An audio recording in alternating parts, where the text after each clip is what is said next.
Nagbabala ang isang ekonomista sa posibleng matinding dagok sa ekonomiya ng Pilipinas dahil sa tumitinding tensyon sa pagitan ng Israel at Iran.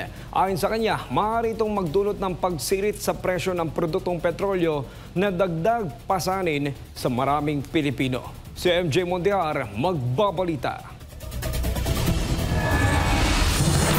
Ngayong linggo, tumaas sa 1.80 kada litro ang presyo ng gasolina at diesel, habang 1.50 naman kada litro ang itinaas sa kerosene. Malaking dahilan ng pagtaas ang nagpapatuloy at tumitindi pang gyera sa pagitan ng Israel at Iran sa Middle East. Ayon sa Canada-based economist na si Dr. Michael Batu, hindi pa ito ang tunay na epekto ng gyera sa gitnang silangan sa presyuhan ng langis sa bansa.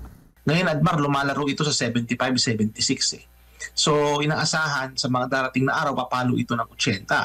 At kapag nangyari yan, magkakaroon ito ng direktang epekto sa presyo ng produktong petrolyo naman dyan sa Pilipinas. Kung susundan ang forecast si Dr. Batu, posibleng pumalo sa 8 piso kada litro ang dagdag sa presyo ng gasolina. Mahigit 10 piso naman ang inaasahang aumento kada litro ng diesel.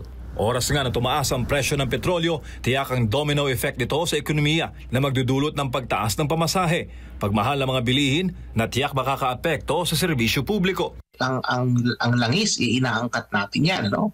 And petroleum and oil, yan ay ginagamit sa napakaraming industriya sa ating bansa. So magkakaroon talaga yan ng widespread effect sa inflation at magkakaroon talaga yan ng direktang impact sa cost of living dyan sa Pilipinas, Admar. Babala ni Batu, tataas pa ang forecast na price increase kapag hindi napahupa ang tensyon sa gitnang silangan. Bukod sa supply ng langis sa Middle East, may epekto rin sa presyo ang shipping routes ng mga barkong may kargang produktong petrolyo. Kasi ang Iran ang nagko-control ng tinatawag nating Strait of Hormuz. At yung Strait of Hormuz na yan, diyan dumadaan ang napakaraming mga oil tankers na galing sa Qatar, galing sa Kuwait, galing sa Iraq, galing sa Saudi Arabia. Diyan dumadaan yan. At kapag sinara yan, walang dadaan ng iba yung mga tankers na nagdadala niyang produktong petrolyo sa ibang mga bansa, kabilang na ang Pilipinas.